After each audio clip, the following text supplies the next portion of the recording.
Let me ask you this question. Have you ever wanted to do something and you got really excited about it? You saw other people doing it and you thought, I'm doing that. I can do that. And then you talk yourself out of it without the help of anybody else except yourself. You talk yourself out of it. You start thinking, you start doubting yourself, saying, well, they do it way better. And besides, I'm too old to start that crap anyway. I don't know what I'm doing. You know, they probably had a lot of teachers and they just have the it factor, right? Well, we all do that. And that's actually one of the reasons I'm getting into motivational speaking is I told myself, I was like, well, okay, I know there's people out there who don't like hearing my voice because there's motivational speakers I can't listen to, you know, but whatever, I will find my people and I will find my audience. And it took me 2 years of fortifying myself by listening to positive messages, not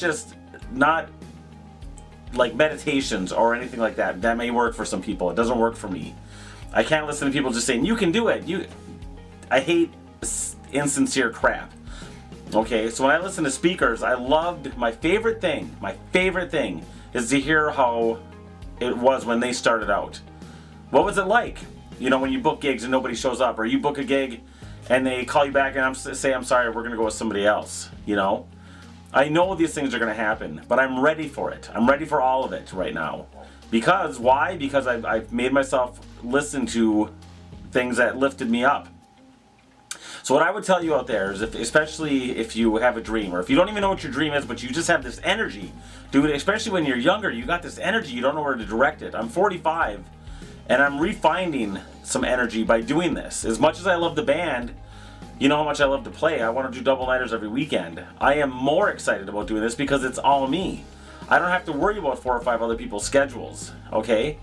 And this is something where I feel like, yes, you have to believe in yourself. And for me, what that means is saying, I can contribute, I can add to this, you know? And it gets discouraging when I look at, okay, I've got 82 subscribers on YouTube. These other people have 10,000 subscribers, 1 million subscribers.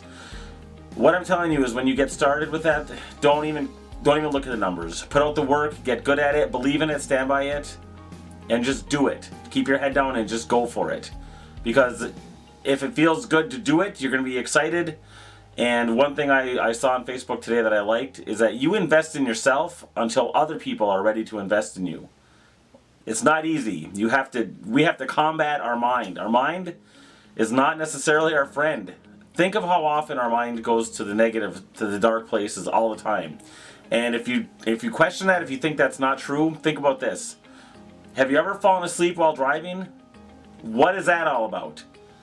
You would think we'd have some fail-safe guard in us that would say, oh dude, hey, you're traveling down the road at 60 miles an hour in a 2-ton. Bad things are going to happen. But nope, we've all nodded off driving. And that, you have to train your mind. You have to kick your own ass sometimes. Train it. Dude, one way to do that is by finding a motivational speaker or motivational music, whatever it is, out there that touches you and lifts you up. And I'll tell you this, even if you put on motivational speakers or videos or whatever that you think are kind of cheesy, guarantee, as cheesy as they are, with that background music that just sucks, it's still gonna help you. I don't know. I would feel better in spite of the music, in spite of myself, in spite of my cynical crap attitude. Like, that makes sense. You have to train your mind. That's one of my goals. That's one of the reasons I'm doing this, you know? Because I'm going to speak on things that have really affected me, as cynical and as crabby and as sarcastic as I am. I make fun of people half the time.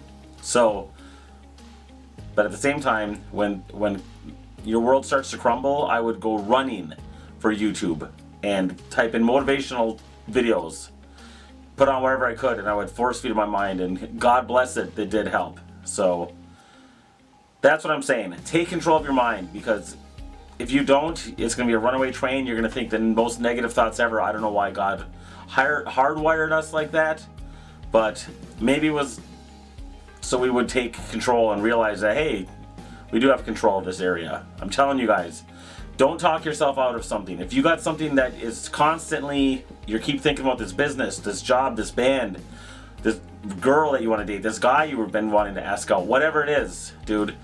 I think God puts that there for a reason. Nurture it. Screw the negative thoughts. I'm telling you, you have to fight that crap.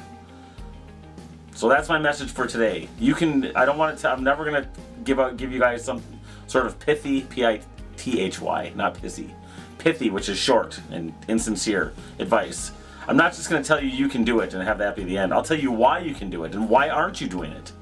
You know, my motivation is gonna be real because it's coming from the heart. So, and I want to give a shout out, by the way, to everyone who shared my my event. Holly Tamar and Anthony Shepard and anyone else who's clicked interested or that they're going. God bless you guys. Investing in yourself is where it's at. It feels great. So, okay, that's it. That's the quick motivation, and I will see you guys with the next video.